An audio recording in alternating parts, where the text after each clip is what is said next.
everyone উপস্থিত আছো মিৰ্জাত আজি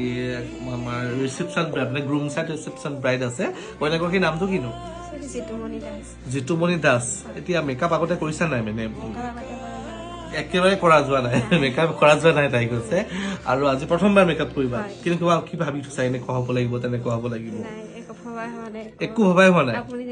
মই যেনেকে কৰি দিওঁ অ'কে অ'কে ইমান লাজ অৱশ্যে দৰা ঘৰত আছে অকণমান লাজ কৰি থাকিবই দিয়কচোন কইনা যিমান পাৰো ধুনীয়া ক'ব চেষ্টা কৰো তাই বিউটিটো এনহান্স কৰিব চেষ্টা কৰো ফাইন লুকটো চাওঁ তাৰপিছত হাজিৰ কইনাৰ ফাইনেল লুক কইনা হেল্ল' কেনেকুৱা লাগিছে মেকআপ সঁচাকে কইনা স্পেচিয়েলি বিচাৰিছে যে স্কিন টোন হওক মেকআপটো অকণমান যিমান পাৰো চেষ্টা কৰো আপোনালোকে জনাব আজি কইনাগৰাকী কেনেকুৱা লাগিছে গ্ৰুম চেট ৰিচেপশ্যন ব্ৰাইড আইচটো ক্ল'জ কৰি দিয়া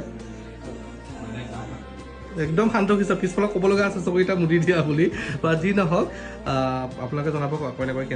কেনেকুৱা লাগিছে পালে যুগ্ম জীৱনৰ বহুত বেছি শুভেচ্ছা জ্ঞাপন কৰিছো দেই একদম লাজুকী কইনা দিয়া হ'ব দিয়া ধুনীয়াকৈ থাকা দেই